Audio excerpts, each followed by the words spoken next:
Thank you sir, আবার আসবেন আমার দোকানে। ঠিক আছে, আসসালামু আলাইকুম। আল্লাহ হাফেজ।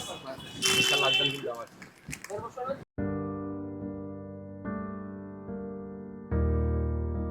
হ্যাঁ ভাইয়া, ওই দুদিন পর তো ঈদ, তো বাসায় বাজার টাজার করতে হবে, তো আমার বেতনগুলো যদি একটু দিতেন। হ্যাঁ ভাই, আমারও সেম অবস্থা, বাসায় বাজার টাজার নাই তো, বাজার করতে হবে, আমারটাও দিলেও ভালো হতো। আমি তোমাদের বেতন এবং বকশিস আমি আগে থেকেই গুছিয়ে রেখেছিলাম, দিচ্ছি।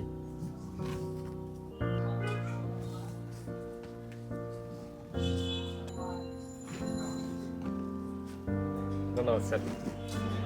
মন দিয়ে কাজ করবে তোমরা দুজনে, যাতে আমার কাস্টমার কোনো সমস্যা না হয়, আমার দোকানের উন্নত হয়। ঠিক আছে? ওকে। যাক, বেতনও তো পাইছি, বন্ধুদেরকে কল দিই। হ্যালো বন্ধু, তোরা যদি ঈদের পরে কোনো জায়গায় প্ল্যান করস তাহলে আমি আসি, আমাকে বলিস। হ্যাঁ, এই টাকা দিয়ে বাবার জন্য পাঞ্জাবি, মায়ের জন্য শাড়ি, বোনের জন্য জামা কিভাবে হবে? কিরে বন্ধু, বেতন পেয়ে খুশি হস নাই? খুশি তো হয়েছি বন্ধু, টাকার তো অভাব। হবে, চিন্তা করিস না, হবে, একদিন হবে ইনশাল্লাহ। পরিবারের মুখে হাসি ফোটাতে এভাবেই নীরবে হারিয়ে যাচ্ছে অসংখ্য যুবকের স্বপ্ন। হাসির আড়ালে লুকিয়ে থাকে না বলা হাজারোতে।